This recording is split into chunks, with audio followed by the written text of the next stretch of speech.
Assalamualaikum, salam Malaysia Madani. Saya Sahih Samsudin. Kita ikuti rangkuman hari ini. Perdana Menteri Datuk Seri Anwar Ibrahim meminta syarikat-syarikat delegasi supaya melatih pelajar dari pendidikan dan latihan teknikal dan vokasional TVET bagi mewujudkan pekerja yang mempunyai kemahiran tinggi. Pengarahannya pertama, kita minta syarikat-syarikat besar ambil alih, umpamanya Proton ambil alih TVET sebahagiannya supaya latihan itu memenuhi keperluan Proton dan Geely. Petronas ambil alih beberapa seperti di Batu Rakit, di Pengerang supaya memenuhi keperluan Aramco dan syarikat-syarikat lain. Itu beberapa langkah awal.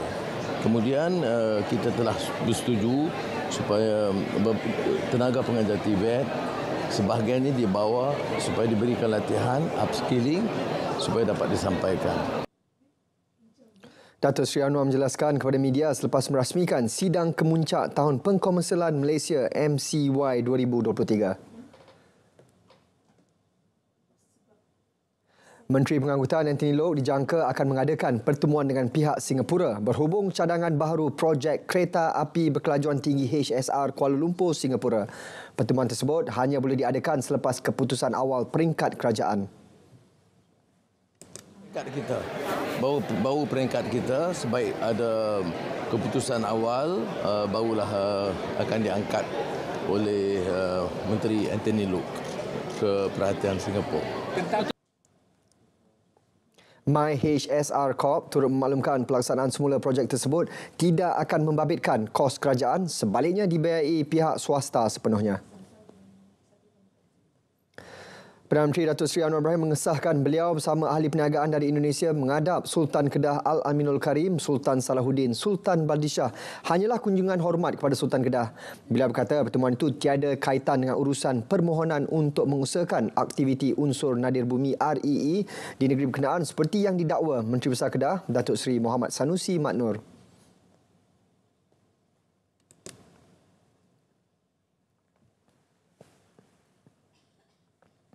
Isu dia curi nadir bumi, isu dia. Jangan alihkan. Menghadap tuanku itu jadual Bahadulia Mahmudiyah Sultan Kedah. Jadi saya tidak mau kait. Itu pertemuan Sultan Kedah. Dan majlis itu majlis dengan Sultan Kedah. Dia tak bangkit soal REE. Isu dia ini, kalau dia memohon, itu bukan kepada Sultan Kedah. Sultan Kedah panggil saya, ada hal-hal lain, termasuk ziarah makam, itu soal lain. Tetapi yang saya nak sebut di sini, isu REE, dia jangan dialih, iaitu curi nadir bumi. Beri kelulusan kepada syarikat Cina tanpa kebenaran. Majlis Mesyuarat Presiden Pakatan Harapan akan mengadakan mesyuarat dalam masa terdekat untuk memilih calon yang akan bertanding di kerusi Parlimen Pulai dan Dewan Negeri Simpang Jeram.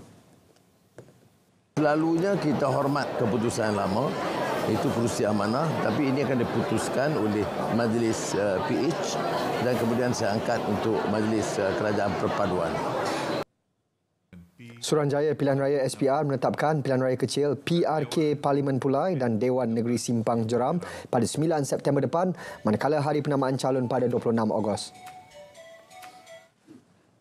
119 tempat berteduh untuk motosikal akan dibina di lebuh raya seluruh negara menerusi inisiatif Bitara Madani. Menteri Kerja Raya Datuk Seri Alexander Nantalinggi memaklumkan 40 daripada 119 tempat berteduh baru itu dijangka siap tahun ini, manakala selebihnya tahun depan. Ia merupakan tambahan daripada 353 tempat berteduh sedia ada. Sebab kerap berlaku iaitu kemalangan di tempat lorong kecemasan semasa hujan turun, di mana pengguna motosikal ni mereka berteduh di tempat hanya di lorong kecemasan yang tidak disediakan semacam ini.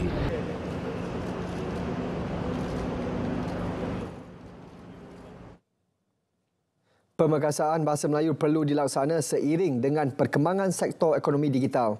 Menteri Komunikasi dan Digital Fahmi Fazil berkata kerjasama kementerian bersama jabatan dan agensi kerajaan dilihat mampu merealisasikan hasrat itu. Bagi Kementerian Komunikasi dan Digital, saya lihat ada peluang untuk libatkan seperti yang saya sebut sebelum ni, Dewan Bahasa dan Pustaka bersama dengan Jabatan Penyiaran khususnya RTM untuk dikembangluaskan apa yang kita sebut sebagai merakyatkan mungkin beberapa terma ataupun frasa yang mungkin kurang kita kenali, terutama dalam bidang teknologi sebagai contoh. Bagi Kementerian Komunikasi dan Digital, sektor ekonomi digital akan mainkan peranan yang sangat penting dalam pertumbuhan ekonomi, terutama dalam tempoh 10 tahun ke depan. Maka perlu ada satu usaha memperkasakan penggunaan bahasa Melayu dan bahasa kebangsaan yang seiring dengan pertumbuhan bagi sektor ekonomi digital. Suruhanjaya Integriti Agensi Penguatkuasaan mengendali aduan orang ramai dan menjalankan siasatan mengenai salah laku pegawai penguatkuasa dan agensi penguatkuasaan dengan tegas, telus dan efisien. Sila layari www.eaic.gov.my. Anda mungkin salah seorang pengundi PRU Dun Nogoi 9 berlima boleh? Jangan lupa, semak tompek dan saluran mengundi anda, doket My SPR Semak.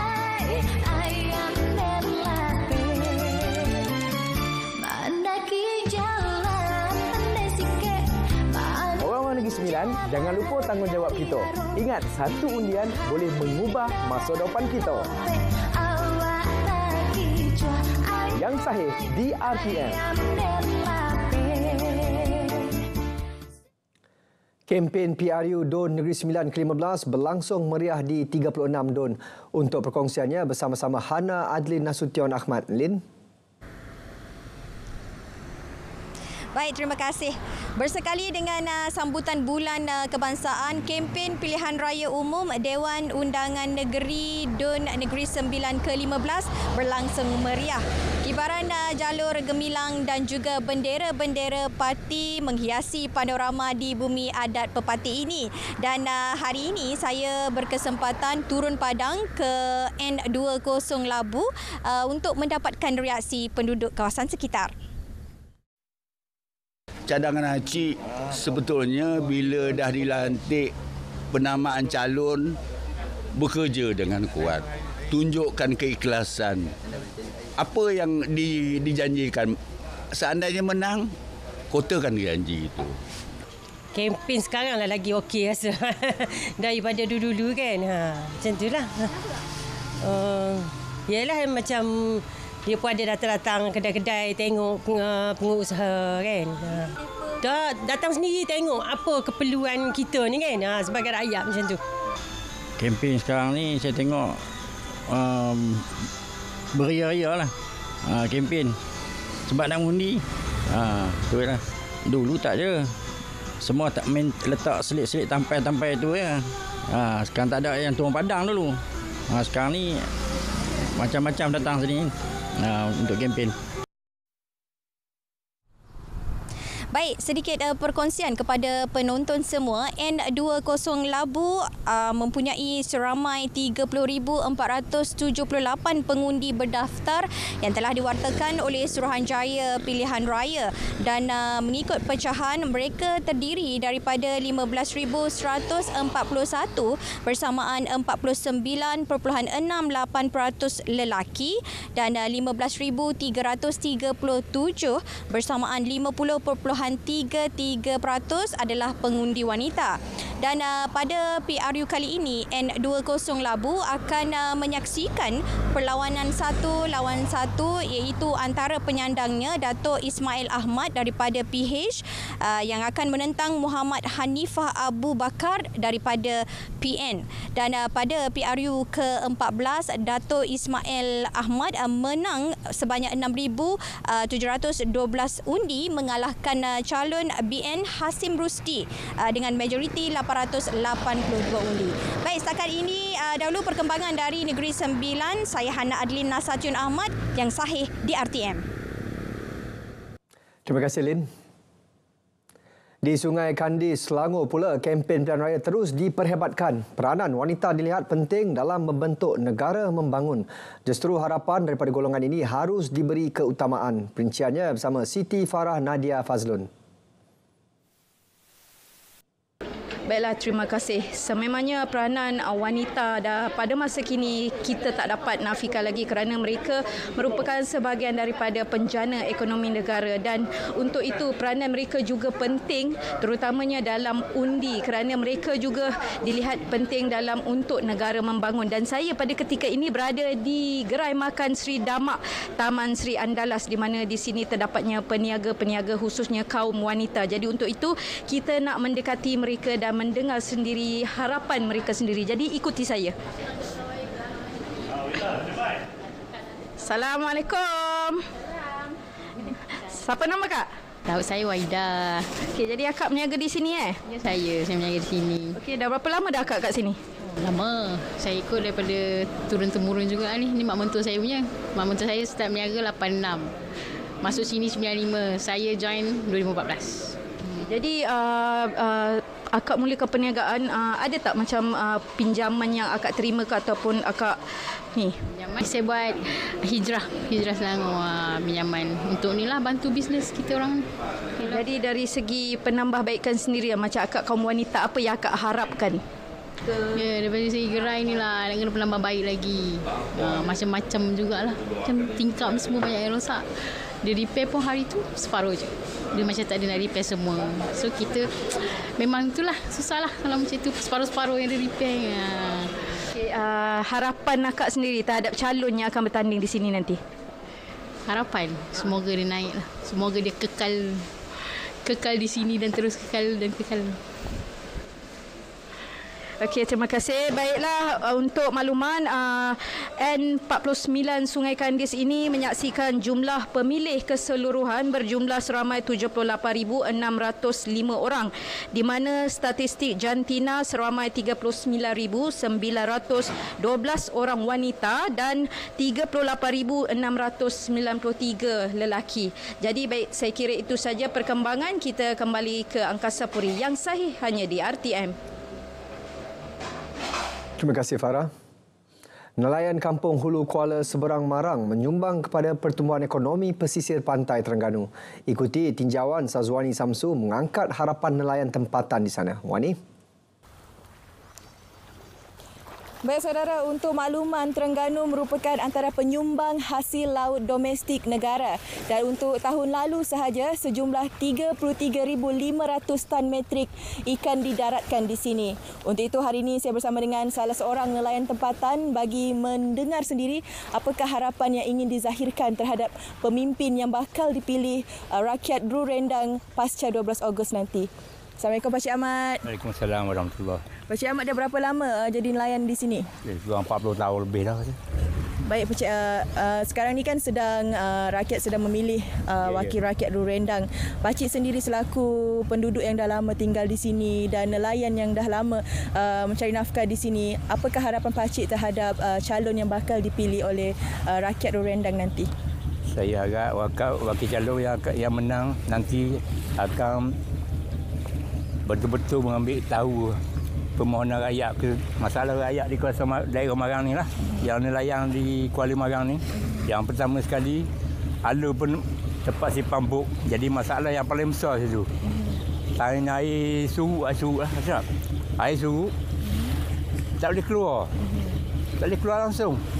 Itu menambahkan. Kadang-kadang dia boleh pergi pukul 12, pukul 4 baru boleh pergi kena air surut. Kadang-kadang tak boleh keluar langsung sebab alur dalam masalah. Memang itu paling masalah paling besar sekali. Sebab sekarang ni buk nelayan makin bertambah. Jadi makin bertambah masalah. Yang penting itu paling penting sekali. Alur je lah. Kali bersih, mendalangkan alur bercogang. Buk boleh masuk dalam, nak keluar masuk pun tak ada masalah. Yang kedua, nak baiki buk pun. Buk besar nak masuk baiki buk. Cak buk pun mudah, dia betul kan. Jadi banyak faedah kalau dia betul alur tu. Yang kedua, dia minta macam tukung-tukung ni menambahkan tukung-tukung. Di kawasan Pulau Kapan ni laut ni lah. Tukung-tukung Tiwang tu lah. Yang ketiga, kalau boleh kalau ada bantuan lah. Kalau boleh untuk nelayan biar siapa ke sasaran. Bantuan siap bantuan tu siapa ke sasaran yang betul-betul yang memerlukan. Jangan pakai beri gitu je. Itu yang kita mahu. Baik, terima kasih Pak Cik Ahmad kerana sudi meluangkan masa bersama penonton Berita Wilayah petang ini. Kita harapkan siapapun wakil yang dipilih oleh rakyat Rurendang pasca 12 Ogos nanti mampu menyediakan fasiliti bagi para nelayan di sini untuk memudahkan lagi proses pendaratan ikan dan mengambil kira kebajikan mereka di sini. Untuk makluman, Rurendang bagi Dewan Undangan bagi Pilihan Raya Dewan Undangan Negeri ke-15 kali ini menyaksikan pertandingan 1 lawan 1 antara Parti Amanah Negara yang diwakili Suhaimi Sulaiman menentang Parti PAS yang diwakili oleh Datuk Seri Dr. Ahmad Samsuri Mokhtar yang merupakan penyandang selaku Menteri Besar Terengganu. Siapa pun yang bakal dipilih oleh rakyat selepas ini, kita nantikan 12 Ogos nanti. Yang sahih di RTM. Terima kasih Wani. Di seberang Perai Selatan, penduduk mengharapkan pembukaan lebih banyak aliran sumber ekonomi dan pekerjaan dalam dapat membantu meringankan beban penduduk. Laporannya bersama Phil Gabriel. Terima kasih rakan di studio.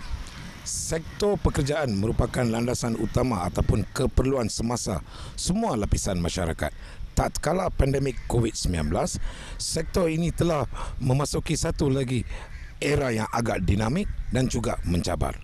Di kawasan seberang Perai Selatan, terletaknya 3 dun iaitu Dun N19 Jawi, N20 Sungai Bakap dan N21 Sungai Aceh, terdapat kira-kira 110,000 orang pengundi yang berdaftar. Dan daripada statistik 110,000 orang, hampir 40% ataupun kira-kira 25,000 berusia di antara 18 tahun hingga 30 tahun. Di mana peluang pekerjaan untuk golongan muda ini? Saya berharap dengan kerajaan perpaduan yang ada ni dan akan datang memperbanyakkan perindustrian di kawasan seberang Perai Selatan. Sebab apanya pemuda-pemuda terlalu banyak selepas PKP ni, kebanyakan mereka tak ada pekerjaan sebab kekurangan di kawasan seberang Perai Selatan. Saya harap selepas ini perbanyakkan perindustrian di kawasan seberang Perai Selatan. Pada masa sekarang untuk ekonomi kita tak apa cukupi. Okey, kita nak banyak hotel, gerai makanan dan kedai-kedai banyak untuk mencukupi untuk pemuda-pemuda yang akan datang untuk mendapat kerja sekarang. Dan bajet yang lalu tu mungkin dia punya kerja-kerja tu tak apa cukupi. So akan datang yang pilihan raya yang akan datang ni, kita nak banyak pekerja dan banyak hotel dan banyak-banyak kerja untuk senang untuk mereka mendapat kerja. Diharap kerajaan Pulau Pinang baru yang akan terbentuk pada 12 Ogos akan membuka lembaran baru dalam sektor pekerjaan di kawasan seberang Perai Selatan. Dengan itu, penghijrahan anak-anak muda dari sini ke kawasan luar tidak akan berlaku. Saya kira setakat ini perkongsian daripada saya. Yang sahih di RTM. Terima kasih Phil. Kita akan berhenti berehat seketika dan akan kembali selepas ini. Ada kalanya dalam mendidik anak-anak, ibu bapa secara tidak sengaja berkelakuan pilih kasih dalam memberi kasih sayang atau perhatian. Zahirkan kasih sayang terhadap anak-anak. Jika perlu ditegur, tegurlah dengan kasih sayang. Untuk perkembangan cuaca semasa di seluruh negara, kita ke Met Malaysia bersama pegawainya, Ruzamin Pilus. Saya Madani kembali bersama Met Malaysia untuk laporan cuaca terkini. Dimulakan dengan Gema Radar untuk tinjauan cuaca semasa. Di Semenanjung, keadaan cuaca hujan berserta ribut petir diperhatikan sedang berlaku di sepanjang bahagian tengah Semenanjung, terutama di sepanjang Banjaran Titiwangsa, selatan negeri Pahang dan juga di utara negeri Johor. Dengan keadaan cuaca hujan terutama sedang berlaku di bahagian tengah Semenanjung, dijangkakan akan beransur reda dan seterusnya menuju ke negeri Kelantan, Terengganu serta di kebanyakan daerah di negeri Pahang pada awal malam nanti, dan keadaan cuaca hujan terutamanya di negeri Kelantan, Terengganu dan Pahang pada sebelah malam kami jangkakan boleh berlanjutan sehingga ke lewat malam nanti. Seterusnya pula kita beralih keadaan cuaca di Sarawak. Dengan keadaan berbeza pada ketika ini, keadaan cuaca cerah dan baik. Tiada hujan di kesemua bahagian. Dengan keadaan ini kami jangkakan boleh berlanjutan sehingga ke malam nanti. Manakala di Sabah, keadaan hujan di 1-2 kawasan dicerap di sekitar bahagian Tawau, Sandakan, Kudat dan juga bahagian pantai barat. Keadaan cuaca hujan ini akan terus menuju ke utara negeri Sabah dan akan beransur reda pada awal malam nanti. Seterusnya pula, berdasarkan model ramalan cuaca, keadaan cuaca hujan pada sebelah malam nanti, sebelah tengah malam di sekitar Semenanjung akan lebih tertumpu di sekitar bahagian tengah negeri Pahang, daerah bahagian pantai di negeri Kelantan dan juga Terengganu, manakala keadaan cuaca hujan berserta ribut putih dijangka akan mula terbentuk di sekitar sepanjang perairan Selat Melaka pada sebelah tengah malam nanti, yang dijangka membawa keadaan cuaca hujan berserta ribut putih di kawasan serta daerah berhampiran pantai, terutamanya di Negeri Sembilan, Negeri Selangor, Perak, Pulau Pinang dan Kedah pada awal pagi nanti. Manakala di Sarawak, keadaan cuaca hujan pada sebelah awal pagi nanti jangka akan lebih tertumpu di sekitar bahagian pedalaman dan juga di pesisir bahagian Miri. Manakala di Sabah, keadaan cuaca hujan pada awal pagi nanti jangka akan lebih tertumpu di bahagian perairan timur Sabah dan juga perairan Labuan dan juga perairan barat Sabah. Baiklah, untuk mendapatkan info cuaca terkini, boleh ikuti kami di Facebook, Instagram, Twitter serta YouTube rasmi Met Malaysia. Sekian daripada saya, Ruzamin Pilus. Assalamualaikum dan salam Malaysia Madani.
Seterusnya kita ke Bumi Kenyalang. Fokus hari ini, Sarawak berhasrat perkenalkan penggunaan permit kerja secara elektronik. Juga mengenai 36 projek baik pulih klinik kesihatan daif di Sarawak akan diselesaikan menjelang penghujung tahun ini. Kita langsung saja bersama Vanessa Mering. Silakan, Vi. Ya, Sahih. Terima kasih. Kerajaan Sarawak berhasrat memperkenalkan penggunaan permit kerja secara elektronik atau dikenali sebagai e-resident kepada profesional dari luar yang berkhidmat di negeri ini. Premier Datuk Patinggi Tan Sri Abang Johari Tun Nopeng memberitahu bagi tujuan tersebut satu pasukan dari Sarawak telah dihantar ke Republik Estonia bagi mempelajari model e-resident di negara terbabit. Ini kerana ia melibatkan pelbagai aspek khususnya dari sudut imigresen dan keselamatan. Beliau menambah kerajaan negeri akan meneliti secara mendalam model e-resident di Estonia berkenaan terlebih dahulu sebelum mengambil langkah seterusnya iaitu membentangkan rang undang-undang berkaitan e-resident di Persidangan Dewan Undangan Negeri Sarawak. So, saya nak model, there must be a paper. We have to study. This is something new. For Malaysia, something new. But for the world, dah ada. E-resident, dah ada. Tahun lepas, Sarawak mengambil langkah memberi permit kerja selama 5 tahun khusus buat tenaga pekerja profesional luar yang berkhidmat dalam sektor strategik. Datuk Patinggi Abang Johari berkata demikian pada sidang media selepas merasmikan bangunan pusat digital Tun Abang Haji Openg Tahodisi Universiti Malaysia Sarawak di Kota Samarahan hari ini. Bangunan Tahodisi menjadi pusat operasi Pusat Pembangunan dan Khidmat Teknologi Maklumat yang merupakan tunjang dalam menyediakan Perkhidmatan Teknologi Maklumat dan Komunikasi di universiti itu. Ia dibina melalui sumber dalaman universiti dengan kos RM12 juta. Terdahulu dalam ucapannya, Premier berkata Sarawak memerlukan lebih ramai pakar dalam bidang keselamatan cyber dan penganalisis data. Jelas beliau, kepakaran dalam bidang terbabit amat diperlukan dalam membantu kerajaan negeri melindungi keselamatan data strategik ekoran perubahan semasa dalam bidang teknologi. Kerjasama antara Indonesia dan Malaysia, khususnya negeri Sarawak, akan terus diperkukuh. Konsulat Jenderal Republik Indonesia di Kuching, Bapa R. Sigit Wijarsono berkata, ia bukan sahaja dalam sektor-sektor ekonomi baharu, malah turut meliputi bidang pendidikan. Langkah ini akan membawa manfaat kepada kedua-dua pihak, khususnya dalam menyediakan tenaga kerja mahir bagi meliputi keperluan industri. Beliau berucap pada majlis menandatangani Agreed Minutes of Meeting AMM Politeknik Malaysia Zon Sarawak dengan Politeknik dan Politani Indonesia di Kuching. Terdahulu berucap pada majlis yang sama, Pengurus Besar Perbadanan Kemajuan Ekonomi Sarawak, Dato' Abdul Hadi, Dato' Abdul Kadir menyambut baik kerjasama Politeknik Metro Betong Sarawak PMBS bersama institusi pendidikan luar negara untuk meningkatkan kepakaran dan kemahiran dalam membangunkan ekonomi negeri. Beliau yang juga pengerusi Jawatan Kuasa Penasihat Industri Politeknik Metro Betong Sarawak PMBS memaklumkan ia selari dengan keperluan semasa yang menuntut kemahiran dalam inovasi dan teknologi. Pada majlis itu, PMBS dan Politeknik Mukah Sarawak PMU menandatangani AMM bersama 11 institusi pendidikan antarabangsa dari Indonesia. Antara 11 institusi yang terlibat iaitu Politeknik Negeri Medan, Politeknik Negeri Jakarta, Politeknik Negeri Madiun dan Politeknik Manufaktur Bandung. AMM selama 3 tahun itu akan memanfaatkan kelebihan setiap institusi masing-masing bagi berkongsi kepakaran dan pengetahuan sesama ahli akademik menerusi program penyelidikan, pertukaran pelajar dan persidangan. Kementerian Kesihatan Malaysia KKM memberi jaminan 36 projek membaik pulih klinik kesihatan Daif di Sarawak akan diselesaikan menjelang penghujung tahun ini. Timbalan Menteri Kesihatan Lukan Isman Awang Sauni berkata ia merupakan projek di bawah inisiatif Bitara Madani melibatkan kos RM8.5 juta. Menurut Lukan Isman, projek-projek tersebut hampir meliputi setiap bahagian antaranya klinik kesihatan Tatau, Terbekang Serian, Bekenu dan Tibada. Kita menjangkakan menjelang Disember, klinik-klinik tersebut akan siap. Dan komponen baik pulih adalah menukar atap, mengganti komponen-komponen yang rosak. It's not about we build the new clinics. Kita baik pulih. This the element of penyelesaian klinik Daif yang kita buat. Lukan Isman ditemui pemberita selepas meninjau kemajuan fizikal klinik kesihatan Siburan yang baharu di Siburan. Beliau turut diiringi ahli Parlimen Puncak Borneo, Dato' Willy Mongin. Mengenai projek tersebut, Lukan Isman menjangkakan klinik jenis 3 itu dijangka siap sepenuhnya pada Oktober tahun ini dan akan mula beroperasi pada tahun depan. Dibina di tapak seluas 2.43 hektar, klinik itu nanti bakal dilengkapi bilik makmal dan unit pergigian. Ia turut menyediakan perkhidmatan kecemasan selepas waktu pejabat. Klinik tersebut akan siap. Dalam perkembangan berkaitan, Lukan Isman memberitahu seramai 619 doktor telah ditawarkan lantikan tetap jawatan pegawai perubatan di Sarawak. Walau bagaimanapun setakat ini hanya 395 dari mereka menerima tawaran tersebut dan telah melapor diri secara fizikal. Hanya wujud. Katanya 50 dari mereka yang sudah melapor diri namun perlu melanjutkan pengajian. 49 lagi masih membuat penangguhan manakala 50 orang menolak tawaran tersebut. Kita dah menghantarkan mesej yang cukup jelas. Berminggu lepas ada wujudnya isu berkenaan tentang penolakan, tetapi kita dah bersyukur hanya 50 yang benar-benar menolak ketika ini. So the rest is still coming in. Itu juga berlaku di Sabah dan juga berlaku di negeri-negeri di Semenanjung Malaysia. Beliau memberitahu Jabatan Kesihatan Negeri Sarawak akan memantau sebahagian dari mereka yang belum melapor diri atau memberikan sebarang maklum malas. Karnival Sibu Jaya yang memasuki edisi ke-5 tahun ini bakal diadakan pada 26 Ogos ini sehingga 3 September, manakala acara kedua pada 16 September sehingga 8 Oktober. Ia merupakan karnival tahunan anjuran Majlis Perbandaran Luar Bandar Sibu dengan kerjasama MKOP Sibu Jaya Sdn Bhd. Karnival tahunan di Sibu Jaya itu akan dimeriahkan dengan pelbagai acara sukan lasak seperti Sibu Jaya Bike Week, Sibu Jaya Motocross Track sebagai acara pembuka tirai selain gerai pameran dan persembahan konsert artis tempatan. Bercakap pada sidang media Karnival Sibu Jaya 2023 di Kuching, Menteri Pelancongan, Industri Kreatif dan Seni Persembahan Datuk Seri Abdul Karim Rahman Hamzah berkata, acara seperti Karnival Sibu Jaya 2023 dilihat mampu menjadi salah satu produk pelancongan di negeri ini. Beliau mengambil contoh Sibu Jaya Water Fiesta 2023 yang dianjurkan bagi kali keempat tahun ini menyaksikan orang ramai menembak air ke arah satu sama lain melibatkan pelbagai peringkat umur. Katanya pesta air itu yang menyerupai pesta air Songkran di Thailand juga merupakan penganjuran pesta air berskala besar yang terdapat di Sarawak. Datuk Seri Abdul Karim memberitahu Premier Sarawak Datuk Patinggi Abang Johari Tunopeng dijangka akan merasmikan acara penutupan karnival tersebut pada malam 7 Oktober di Pusat Sukan Komuniti Azman Hasim. Perkongsian itu tadi mengakhiri berita dari Sarawak. Salam Malaysia Madani dan kita kembali bersama Sahi untuk berita seterusnya. Silakan. Baik, Vi, terima kasih.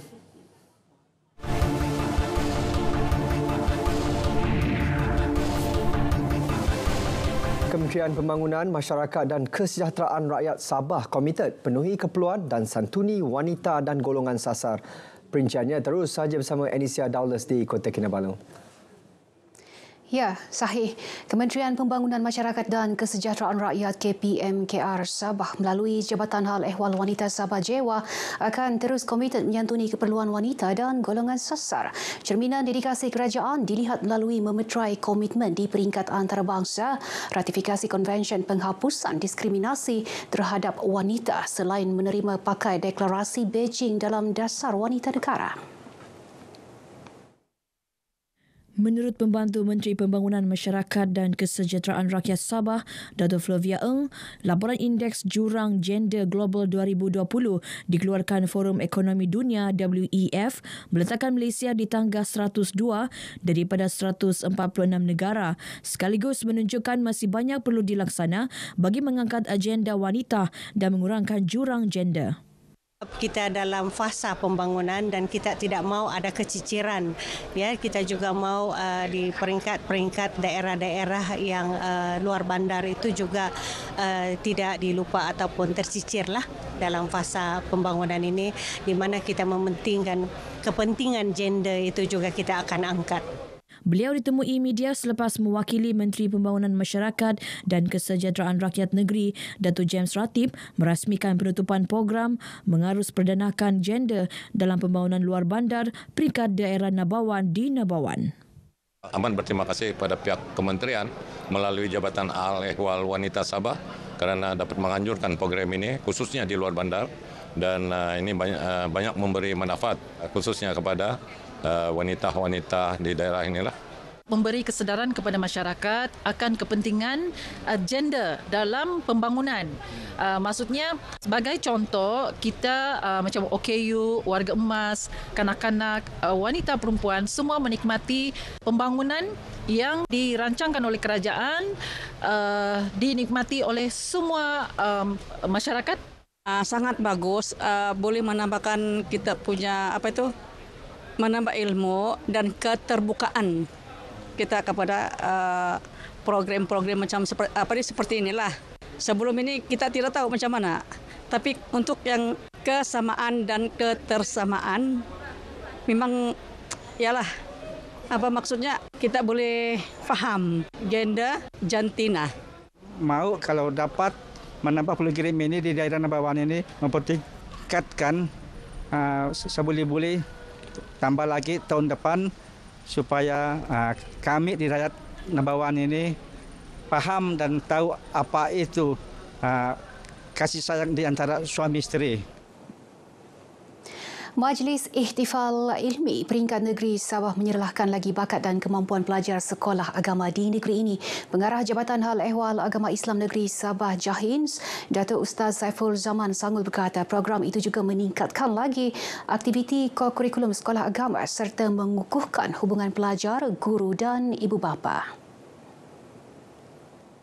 Kita mengharapkan setiap tahun kita ada penambahkan kepada aktiviti ini karena keperluan anak-anak masa depan ini sangat mencabar dan sudah tentunya persiapan anak-anak untuk memimpin negeri dan negara ini juga perlu kita beri keutamaan khususnya dalam bidang ilmu, kemudian khususnya di sudut kemanjadian anak-anak, di sudut mereka boleh duduk di tengah-tengah masyarakat, bukan sahaja dia boleh punya ilmu tetapi kemahiran yang tinggi. Beliau ditemui media dalam Majlis Iktifal Ilmi Sekolah Menengah Agama Negeri SMAN Peringkat Negeri Sabah di Beaufort yang dirasmikan Pembantu Menteri kepada Ketua Menteri Datuk Ruslan Muharram. 6 acara dipertandingkan sempena majlis ini, antaranya tilawah Al-Quran, hafazan, senihat, bahas ala parlimen, pertandingan nasyid serta syarahan bahasa Melayu, Inggeris dan bahasa Arab. SMAN Toh Puan Hajar Rahmah muncul juara keseluruhan pertandingan yang melibatkan 162 peserta dari 6 buah SMAN. 27 sukarelawan Universiti Malaysia Pahang Al-Sultan Abdullah UMPSA menjayakan program Kembara Prihatin di Negeri di Bawah Bayu sempurnakan Sabah di Pulau Bumbum sempurna. Kembara 7 hari itu memanfaatkan penduduk kampung Balimbang berjasa sama-sama dan kampung berjaya. Ketika ditemui RTM NAB Chancellor UMPSA, Profesor Dato Teknologis Dr. Yuzri Zainuddin berkata, penganjuran program bermatlamat memberi peluang kepada sukarelawan untuk mengenal budaya dan gaya hidup penduduk setempat selain berkongsi ilmu kepada pelajar sekolah. Budaya itu tidak menghalang kita untuk mencerahkan bakti kita kepada segala masyarakat kerana kita tidak boleh menumpukan hanya pada sesuatu kelompok ataupun kumpulan di Semenanjung, tetapi juga kita harus libarkan sayap kita sehingga kepada negeri-negeri yang lain yang mana kita rasa bahawa mereka juga perlukan khidmat bakti yang kita boleh syurahkan. Jelas beliau, penganjuran program turut melibatkan 5 kluster iaitu teknologi, khidmat komuniti, pendidikan, kerohanian dan kluster kepimpinan. Antara aktiviti termasuklah gotong royong Hari Lestari yang berjaya mengumpulkan 2,916 kilogram sampah, aktiviti pembelajaran luar bilik darjah dan tuition komuniti. Pertama sekali saya ingin berterima kasih kepada Universiti Malaysia Pahang kerana telah datang ke Semporna. Jadi saya sendiri selaku alumni Universiti Malaysia Pahang berterima kasih kerana datang memberi sumbangan di tempat saya berkhidmat, iaitu di Semporna sendiri, dan menjejak alumni-alumni untuk bersama-sama lagi berkolaborasi untuk program-program yang sangat bermanfaat ini. Dekat sini kita ada 22 keluarga angkat. Kita dah dibahagikan kepada 4 buah kampung, di mana kampung-kampung ni adalah berdekatan satu sama lain. Apa yang saya suka dia adalah nature dia. Kalau kita tengok rumah dekat sini adalah rumah atas air, hanya sebahagian saja rumah atas darat. Dan saya suka pengalaman yang saya tak boleh dapat kat bandar. Rumah atas air ni dia lain nature dia. Kalau kita tengok view dia, suasana dia, cara pergaulan dia sangat berbeza lah dengan bandar.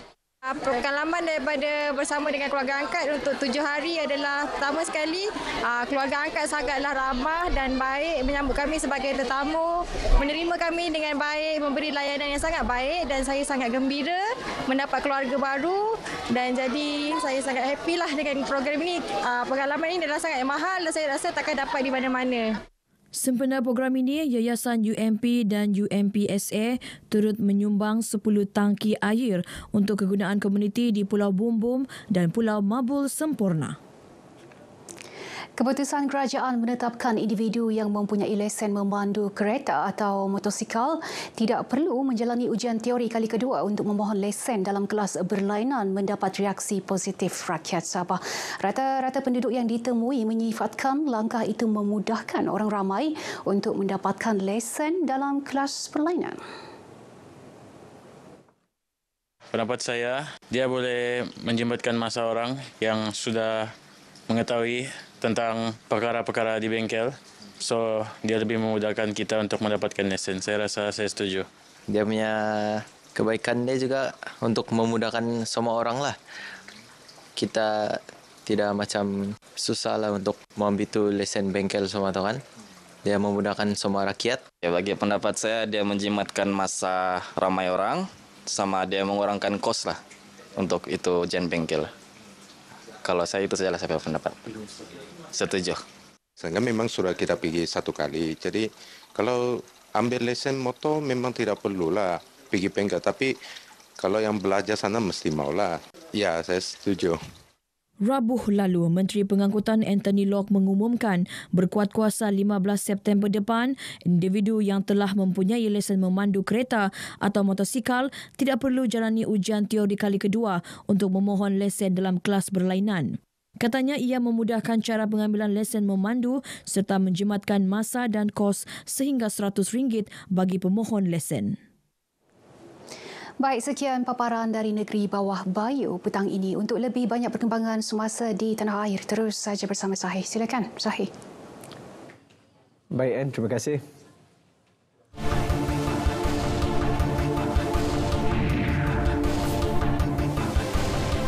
Menjelang Tahun Melawat Melaka 2024, Kerajaan Negeri tubuh jawatan kuasa semakan perhotelan bagi memastikan pemain industri memberikan perkhidmatan terbaik kepada pelancong. Kita dapatkan perinciannya bersama Nurul Ashikin Abdul Halim. Silakan, Ashikin. Ya, Sahih. Menerusi semakan dilakukan jawatan kuasa, semakan perhotelan ini boleh menurunkan grade sesebuah hotel jika tidak memenuhi kriteria penggradean bintang mahupun orkid yang ditetapkan Kementerian Pelancongan, Seni dan Budaya (MOTEK). Esko Pelancongan Warisan Seni dan Budaya Melaka, Dato' Abdul Razak Abdul Rahman berkata, jawatan kuasa tersebut melakukan pemantauan sekurang-kurangnya 3 bulan sekali bersama MOTEK dan agensi serta pemain industri terlibat. Tengok mungkin 5 bintang, tetapi bila kita perhalusi, dia boleh jadi 4 bintang. Kadang 5 bintang ni dia meliputi banyak aspek, sampai dari segi kitchen, dia punya restoran.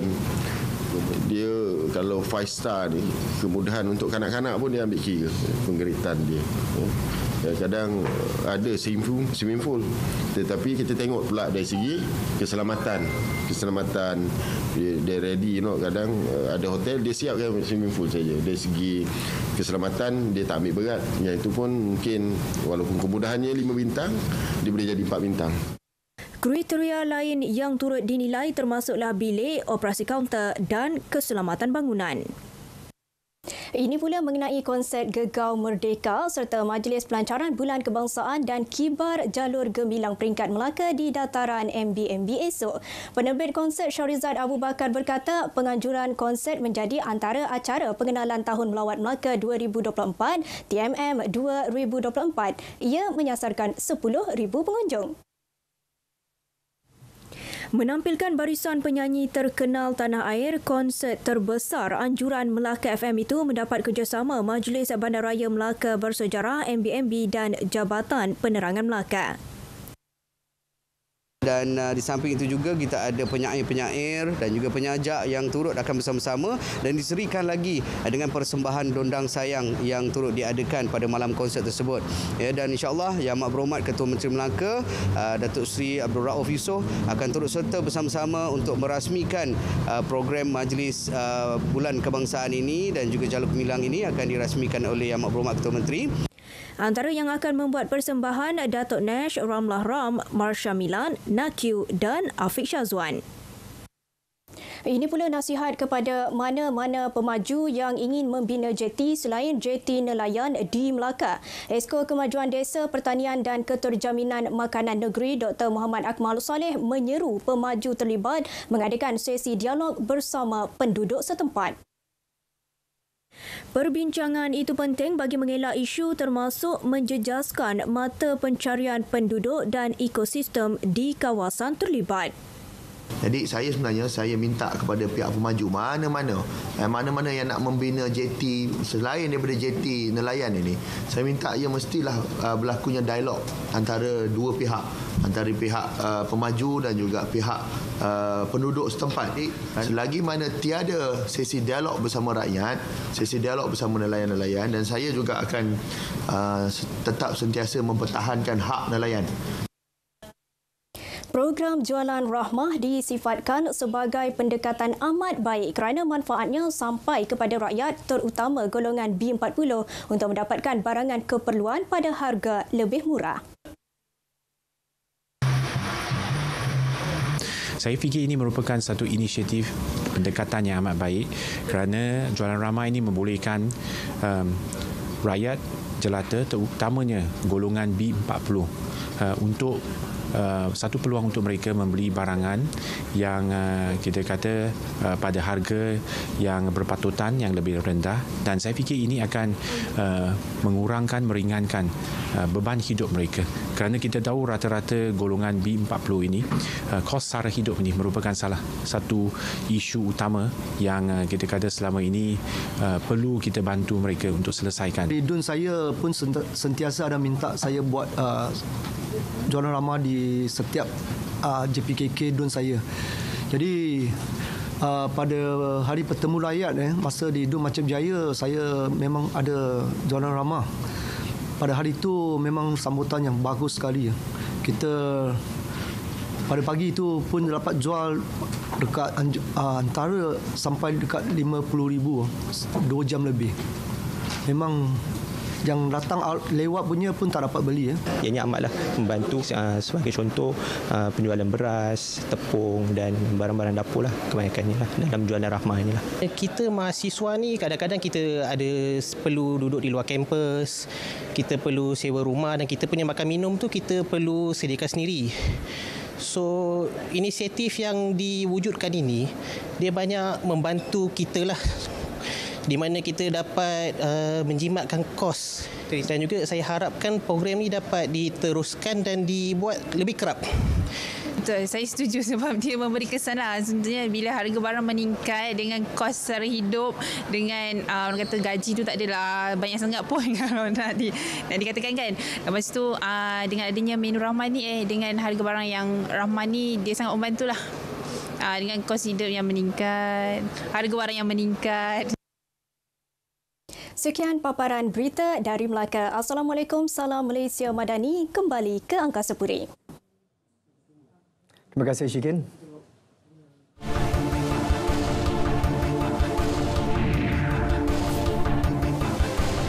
Perdana Menteri hari ini menunaikan solat Jumaat bersama jemaah Masjid Al-Falah, Kampung Idaman, Kelang. Sejurus tiba, Perdana Menteri sempat menyantuni kanak-kanak dan para jemaah sebelum sama-sama mendengar khutbah bertajuk Amanah, Benarkah Sifat yang Makin Terhakis. Solat Jumaat dipimpin oleh Imam Abdul Halim Abdullah. Selepas menunaikan solat, Perdana Menteri meluangkan masa bersalaman dan beramah mesra dengan para jemaah. Terdahulu, Perdana Menteri menjamu selera dan beramah mesra bersama pengunjung di restoran JR Radin di Kampung Bukit Kapar, Kelang. 3 juta rakyat Selangor yang beragama Islam akan menerima manfaat menerusi program insurans Am Selangor Insan Takaful yang dilancarkan hari ini. Menawarkan pelindungan insuran kemalangan diri berkumpulan secara percuma, program itu merupakan kesinambungan dari program Insan konvensional tahun lepas. Ini lahir adalah setelah kita melihat pengalaman COVID-19. So bila melihat pengalaman COVID-19, kita dapati ramai rakyat kita tidak dilindungi kehidupan mereka dan keluarga terancam selepas episod kematian yang tidak dijangkakan. Jadi sebagai langkah yang lebih agresif serta proaktif, kerajaan melindungi paling tidak kalau ada kemalangan ataupun kematian yang diakibatkan oleh kemalangan di jalan raya terutamanya, keluarga akan paling tidak dilindungi satu skim yang dicipta dan diusahakan oleh pihak kerajaan itu. Beliau berkata demikian selepas melancarkan skim Insan Takaful di Pusat Konvensyen Bangi hari ini. Alhamdulillah, insurans saya rasa sangat bagus bagi kami yang duduk dekat kampung, yang arwah mak dengan ayah duduk kat kampung, adik-beradik yang kerja pun dekat kampung je kan. So sangat-sangat bermanfaat sebab at least di sumbangan ni dapat membantu sedikit sebanyak meringankan beban diorang lah. Pendaftaran baharu Insan Takaful boleh dilakukan bermula hari ini. Kandungan berbentuk patriotik perlu dirancangkan melalui semua platform media sosial bersempena meraihkan Bulan Kebangsaan. Menteri Komunikasi dan Digital Fahmi Fazil berpandangan ketika ini penghasilan kandungan berunsur patriotisme di platform media sosial dilihat berkurangan. Perkara ini terutama di kalangan anak muda mungkin perlu kita rancangkan. Mungkin di pihak kementerian kita akan berhubung dengan beberapa pengaruh influencer untuk supaya mereka juga mengambil peluang untuk menyatakan rasa cinta terhadap negara dan kita harap boleh menjadi ikutan bagi ramai anak muda yang lain yang menggunakan aplikasi ataupun platform media sosial. Asas bagi kehidupan umat Islam adalah memanfaatkan hasil daripada sumber yang halal lagi baik. Justru muzakarah Jawatankuasa Fatwa ke-87 Majlis Kebangsaan bagi Hal Ehwal Islam pada Jun 2009 telah mengambil keputusan bahawa harta-harta yang diperoleh dari sumber yang haram boleh dibersihkan dengan menyerahkan kepada Baitul Mal. Ikuti laporan disediakan wartawan JAKIM Alisa Yusra. Sumber yang haram boleh dibersihkan dengan menyerahkan kepada Baitul Mal untuk kepentingan umum seperti membiayai pembinaan jalan, tandas dan seumpamanya. Oleh kerana itu, platform wang tidak patuh syariah telah diwujudkan menerusi laman sesawang Baitul Mal Majlis Agama Islam Selangor MAIS bagi memudahkan masyarakat membebaskan dan mengasingkan diri daripada harta yang haram. Inisiatif ini telah diwujudkan sejak 10 tahun lalu. Wujudnya platform ini adalah satu peluang ataupun satu benda yang sangat penting kepada orang Islam, kerana orang Islam tahu ke mana terimaan-terimaan tidak patuh syariah yang mereka dapat selama ini mereka boleh lupuskan. Kadang-kadang mereka tak tahu, ya, dan yalah kita tahu kebanyakan masyarakat kita ni kadang-kadang memandang sebelah mata perkara-perkara melibatkan halal dan haram ni. Pekerjaan yang diterima daripada sumber yang halal dan haram dicampur adukkan dan dijadikan sumber rezeki, kemudian dibagi pula kepada ahli keluarga. Jadi sebenarnya majlis berperanan untuk mendidik masyarakat supaya menjauhi perkara tersebut ataupun mengelakkan daripada terjebaknya dengan terimaan-terimaan yang tidak patuh syariah. Penyerahan kepada Baitul Mal merupakan pilihan cara pelupusan yang utama, selamat dan meyakinkan serta mampu menyumbang kepada peningkatan sosioekonomi umat Islam. Tambahnya, sepanjang 5 tahun ini bayaran wang tidak patuh syariah telah meningkat setiap tahun. Ini menunjukkan kesedaran masyarakat untuk melupuskan harta dari sumber haram semakin meluas. Cumanya Rasulullah pernah memberi peringatan kepada kita akan perkara-perkara yang syubhah halal dan haram ini. Masyarakat di luar yang mana dululah zaman-zaman jahil tak tahu dulu tersimpan duit-duit yang tak patut syariah lah. Kadang-kadang bila benda yang tak elok ni, benda yang haram, yang tak patut syariah, dia hidup kita tak tenteram, tak damai. Selalu kita sebut dalam ustaz kita semua menyatakan bahawasanya kenapa hidup kita begini, kita kena muhasabah balik. Mungkin ada kita simpan benda yang tak elok, semayang kita macam mana apa semua, banyakkan bersedekah dan sebagainya. Jadi dengan kaedah-kaedah sebeginilah kita membantu masyarakat supaya hidup lebih tenang. Walau bagaimanapun, dalam apa jua keadaan, orang yang bersedekah dengan harta yang haram atau syubhah ke jalan kebajikan tetap tidak mendapat pahala sedekah. Sebaliknya, dia mendapat pahala disebabkan usaha untuk melupuskan harta yang haram dan tidak menggunakan harta tersebut untuk dirinya. Inisiatif ini diwujudkan bukanlah sebagai lesen untuk menggalakkan aktiviti-aktiviti haram dengan alasan hasilnya akan diberikan kepada masjid dan surau untuk disucikan. Namun, penyerahan wang syubhah ini harus diikat dengan niat untuk bertaubat dan tidak ingin melakukan perbuatan maksiat itu lagi. Alisa Yusra, laporan JAKIM untuk RTM.